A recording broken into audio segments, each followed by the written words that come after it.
Good afternoon. My topic for the presentation under the paper 1 research methodology is AI in literature review.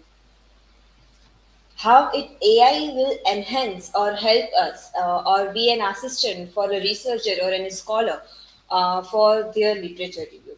So, beginning with research has various steps, and among them, literature review is one of the major, crucial, and difficult steps where we find very much difficulty to have an idea about what should we review and what should we not review related to our topic.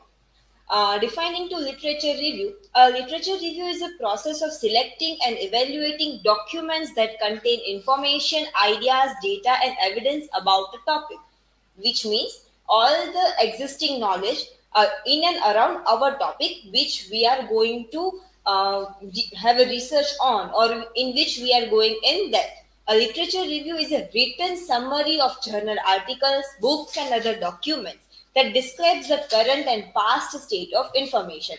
It will be a review paper which will give us an idea about what is already done and what is the necessity to be done further, a research gap. We see that traditionally literature review was done where researchers used to go to libraries.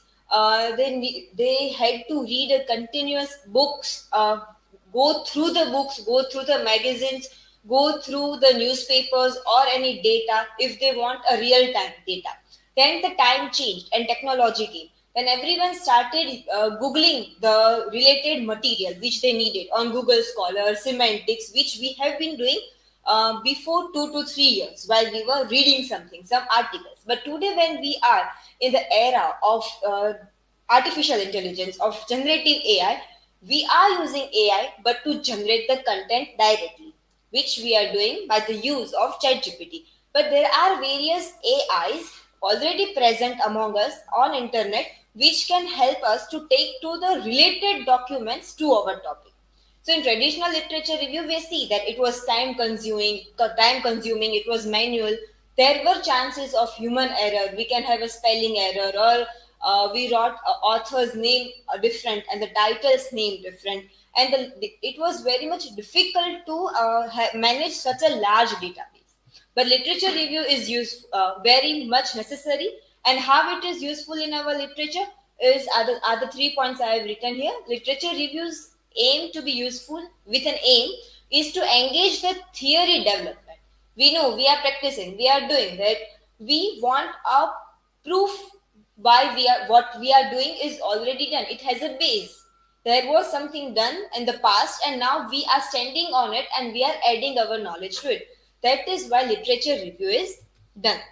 Now, as artificial intelligence have came in the society, it has came in academics, which was coined by McCarthy in 1956. And we know artificial intelligence is more efficient, more accurate, and can do repetitive work thousands of times in comparison to human. We get tired, we can't work, but AI keeps on working. So we will look into some AI tools which will help us in our literature review.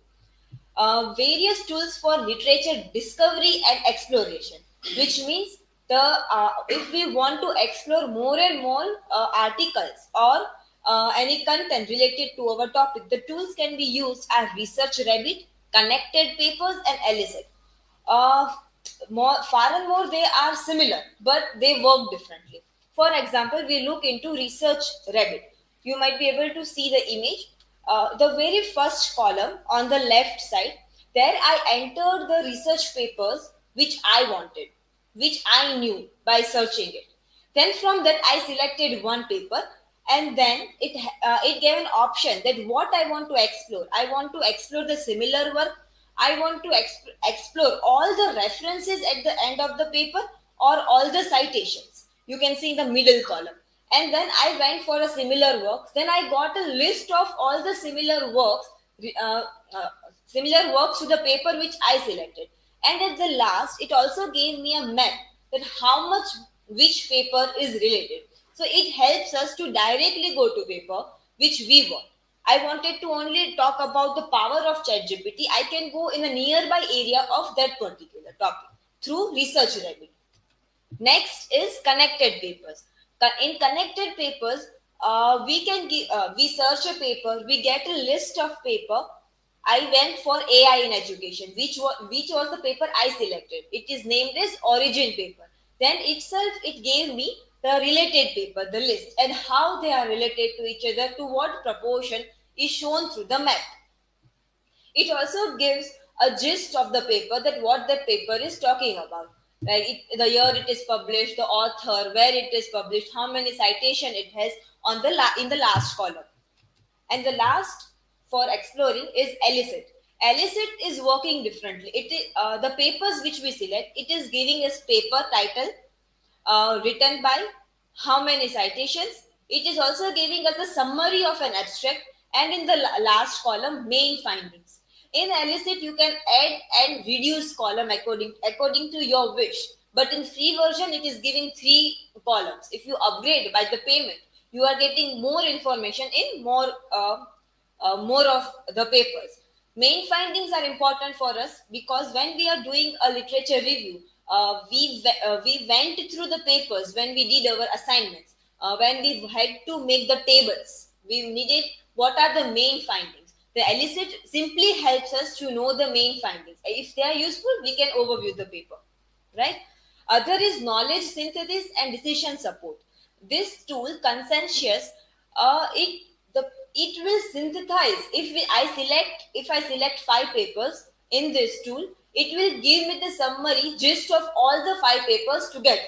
Here in this photo you see, in the paid version, it is giving a facility of synthesize, while Copilot they have this feature in itself, Copilot, which is working as a free version. In a free version, we can use Copilot. It has analyzed 10 selected papers. I selected 10 papers and analyzed 10 papers, and all 10 together, what are the key insights? Impacts, personalization, and it is also giving the number from which article paper it has written. So it also helps when we want summary of 5 articles together. Other is regarding document interaction, which we might be using Chat PDF. Everyone might have tried an analysis. It helps us for the better understanding of the paper, that if we only want to know the conclusion, it will, talking with PDF, we can get a conclusion, and if it's useful to us, we can go for the further reading through the paper. And Humata. This Humata is better than Chat PDF, because it is also giving us the citations. So citations from where it is taken. As I asked for the focus and methodology, then I clicked on the focus, and it highlighted a paper on PDF, highlighted the paragraph from which it has taken the answer. So if we can't get an answer what is given by Humata, we can go to the original paragraph, what it is written, or if we want to go in depth. For data extraction and automation, you might have used Blackbox AI, which can give us a complete summary from YouTube video or a transcript from YouTube video, and we can ask questions related to it. So we can get direct data. Instead of going through the complete YouTube video, we can direct our data and overview the content which is discussed in it. But the possible problems can be the AI algorithms can be biased. Even if we use AI, even they are more efficient, but as they are in a developing stage, still AI is growing. Human oversight is necessary. We can take its help, assistance, but we have to go through the paper once.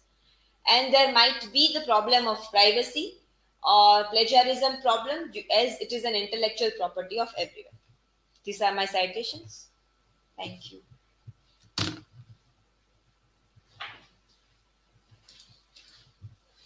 My question is how many times does generative AI specific Chat GPT fail during your research findings, or is it able to give a specific paper or material or other generative AI or other let us take other that you have mentioned, that how many times it fails and how many times it is able to give the specific material.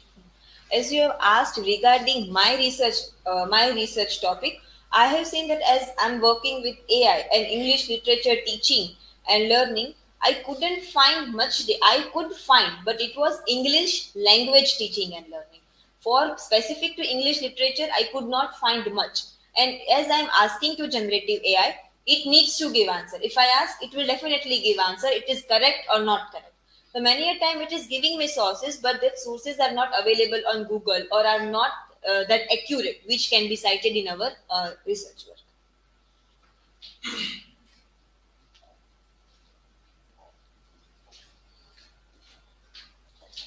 My question is, what are the potential drawbacks or challenges associated with using AI tools to assist in writing a literature review? If you can give one or two.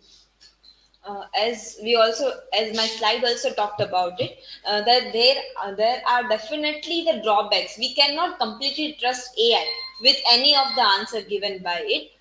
One or two, if I give an example, as we are asking to AI is bound to give us answer and it will give us answer, but we have to overview it because we don't know whether that paper really talked about it or not. As AI is using the database all over from the internet, it will give us answer or it will generate an answer. But if it is from that paper or not, um, that cannot be determined from it. So is that a challenge or drawback? It is, as AI is still developing, it's a drawback from AI side, and for a researcher, it is a challenge. Have you prepared your literature review with the help of AI? Somewhat, still working on it. For a person who is very traditional in his nature, I mean, as a teacher who is very traditional, what should be the biggest challenge for him or her while using AI? As he or she is traditional with teaching. While using AI, they will face difficulty. They won't be able to accept their what I feel. There will be some restrictions in their ideology. How can this be the answer? Because or they won't be able to trust the answer given by AI because they have a habit. It's not a drawback. As a researcher or as a teacher, it is a good habit to go through the books, go through the material thoroughly. But in this world where everything is running and we have to go fast, accepting answers will be difficult for them or trusting.